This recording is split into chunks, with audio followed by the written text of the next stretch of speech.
The one who was here yesterday is not here now.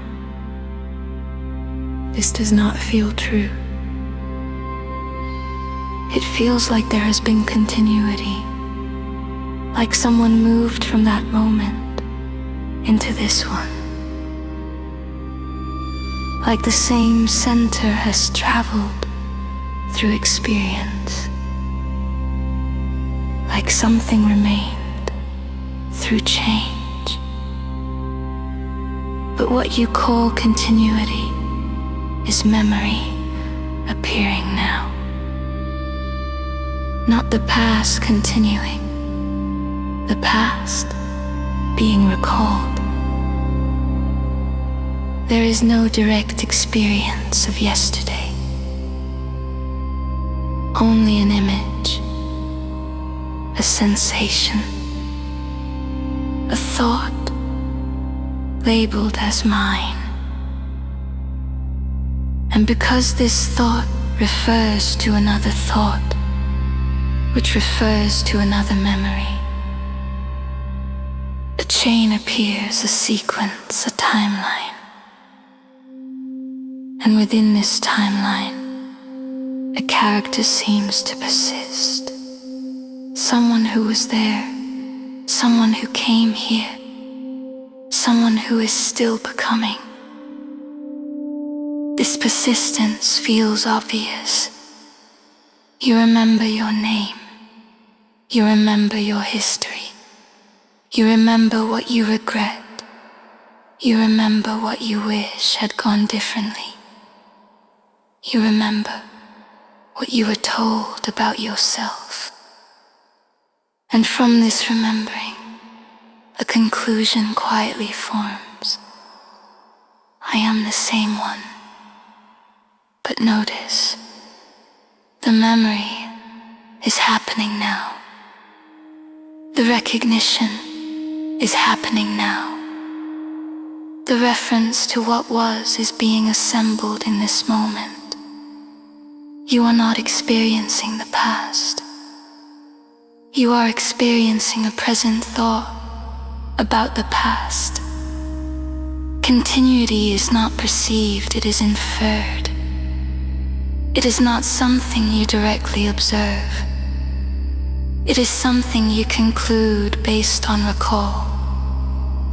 A narrative built from fragments appearing now and assumed to represent what was then.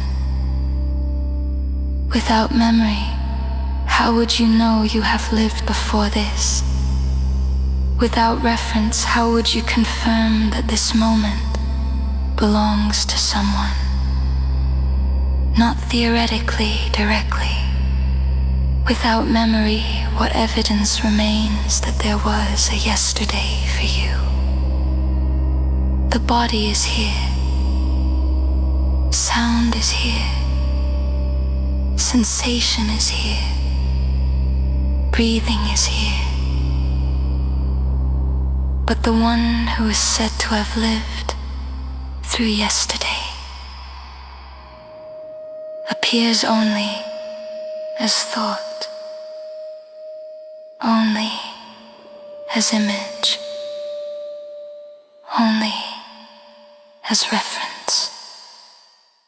Still, this reference feels solid, reliable, familiar.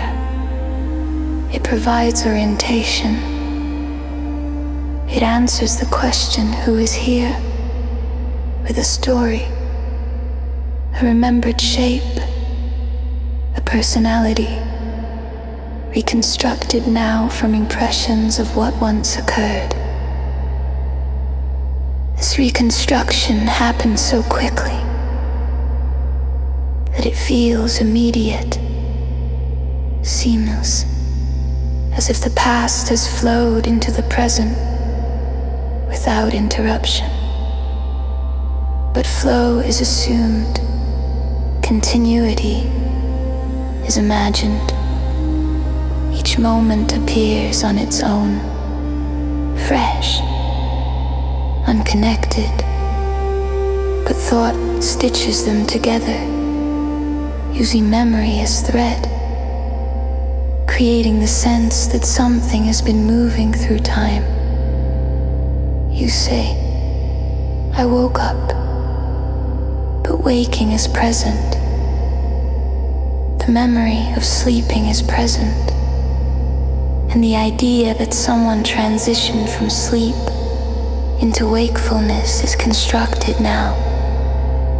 The one who was asleep is not found outside memory, only as recall, only as description, only as narrative appearing here. You say, I felt sad earlier, but sadness earlier is not here. Only a memory of sadness is here. A representation, a trace, and the assumption that this trace belongs to the same one who is present now. This assumption creates identity as continuity, continuity as remembered movement, psychological time. Psychological time is not the clock, not the calendar, not the rising and setting of the sun. It is the sense that someone has moved from then to now. A self that was hurt, a self that learned, a self that progressed, a self that failed, a self that improved, a self that hopes to become something else. The self is made of memory, not located in the past, but appearing now as recollection, as reference, as interpretation.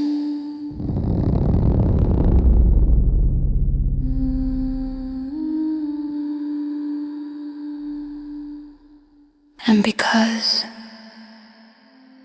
memory appears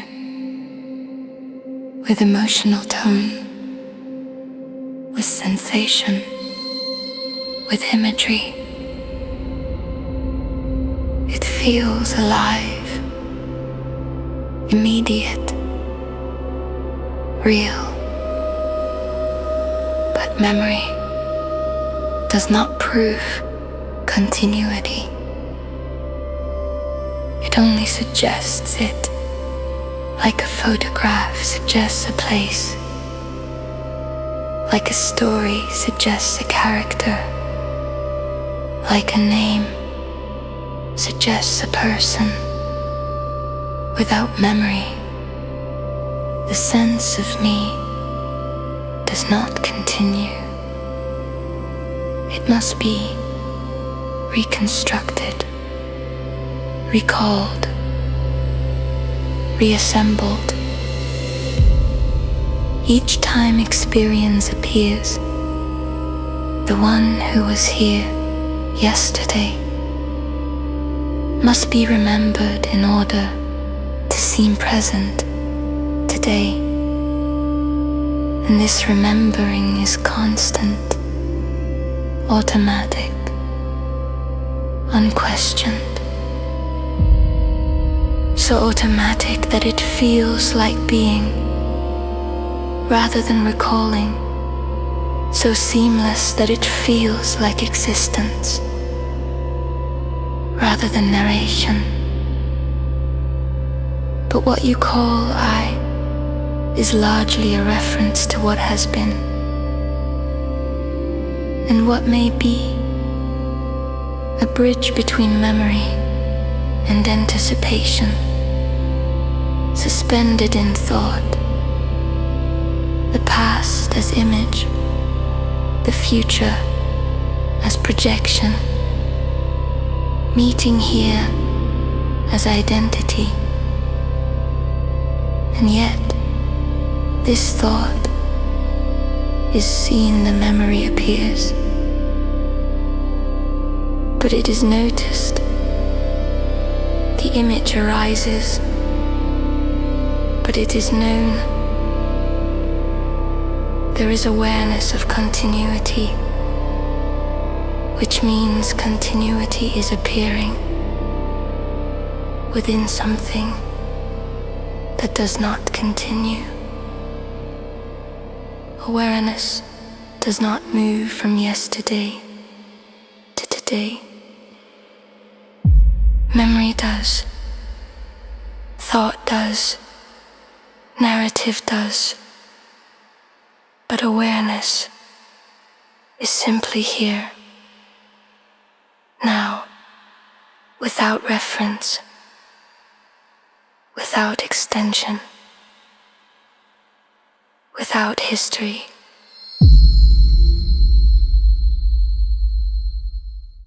History must be recalled now, and the one who is said to have lived it must be imagined. Now, the feeling that you have been someone for a long time is built from repetition, repeated recall, repeated reference, repeated narration. You remember your childhood, you remember your mistakes, you remember your achievements, you remember who you were told you are. And from these remembered impressions, a center forms a perspective, a continuity. But the center is not continuous. It is refreshed, updated, reasserted. Each time memory appears, identity is not carried through time. It is rebuilt in the present using time as material, time as memory, time as anticipation, time as psychological reference. Without this reference, there is no story. Without story, there is no traveler. Only this. And yet, the habit of recalling is so strong that it feels like survival. To forget feels dangerous. To release feels like loss. To not refer to what has been feels like disappearance. So memory is held tightly, repeated, protected, maintained. And through this maintenance,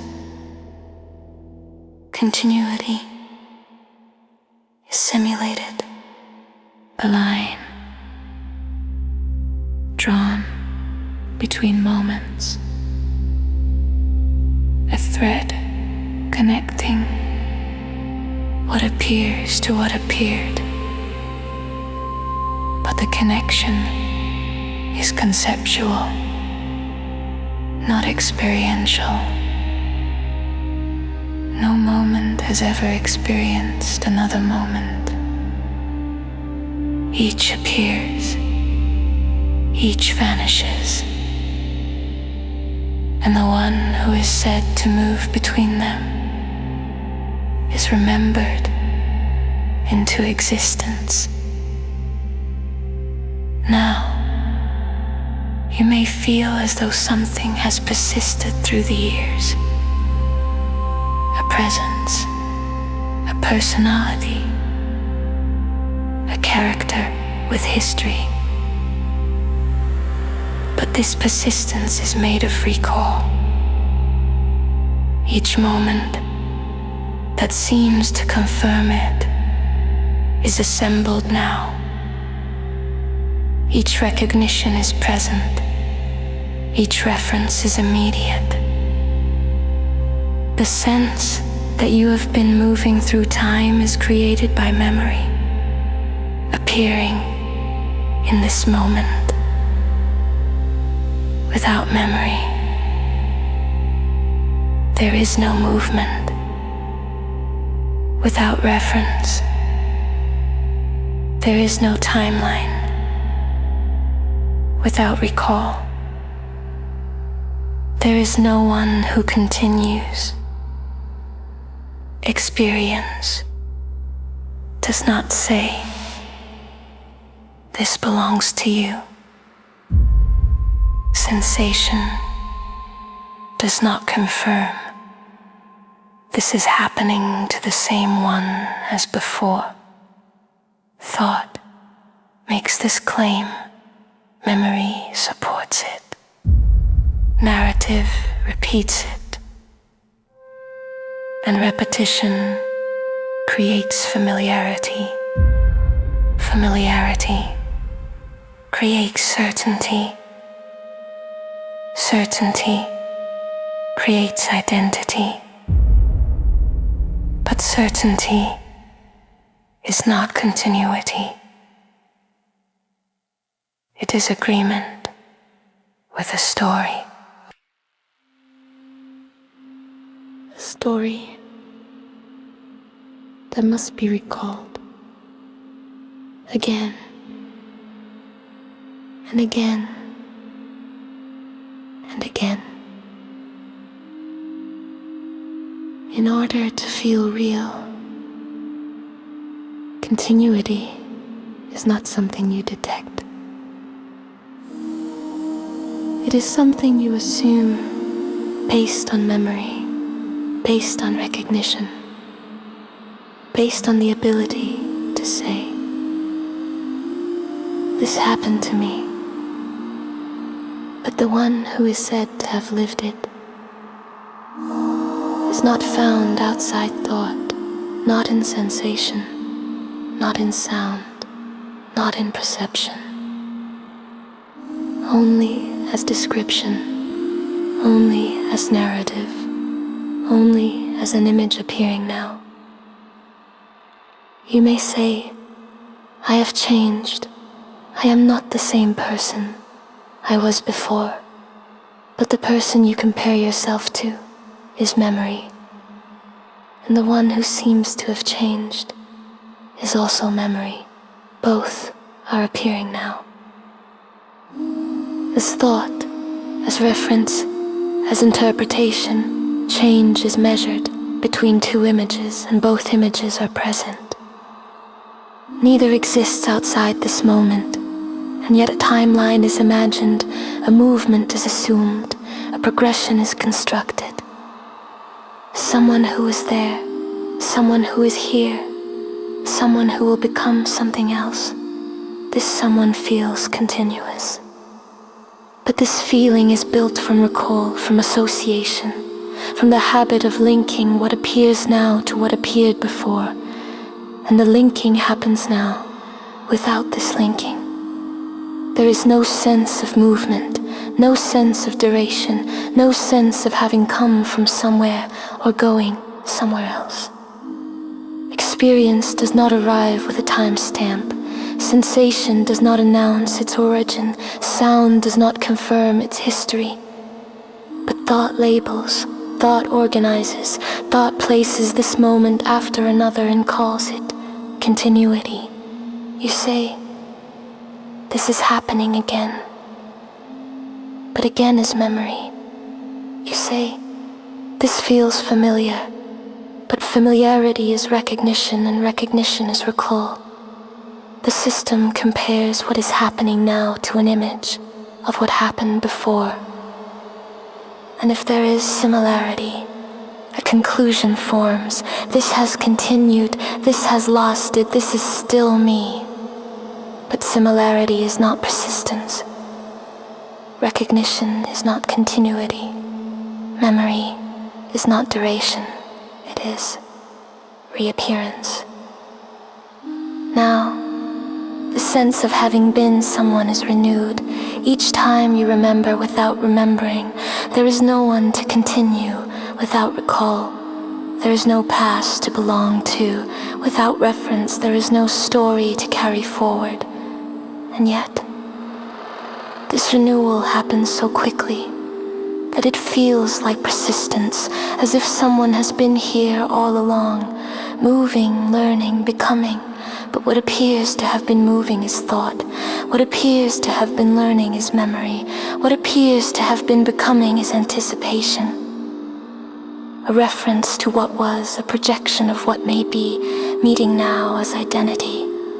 You say, I am becoming a better version of myself. But the version you were is memory, and the version you hope to become is imagination. Both are appearing now, as thought, as possibility, as comparison, between what is remembered and what is expected. A process seems to unfold, a development, a path, a direction, someone improving, someone declining, someone arriving. But this someone is reconstructed. Each time it is recalled, each time it is imagined, each time experience is related back to a self. Without this relation, there is no journey, only appearance and disappearance. Now, psychological time is this relation, the movement from what was to what is to what should be. But what was is memory, what should be is projection, and what is interpreted through both experience, is filtered through comparison. Compared to what happened, compared to what might happen, and from this comparison, a sense of direction appears. Forward, backward, closer, further away, progress, regression, but direction requires distance, and distance requires reference to what is not here. Without reference, there is no movement. Without movement, there is no becoming. And without becoming, identity has nothing to attach to. So memory is consulted again, and anticipation is created again, in order to maintain the sense that someone is moving through time, becoming something else.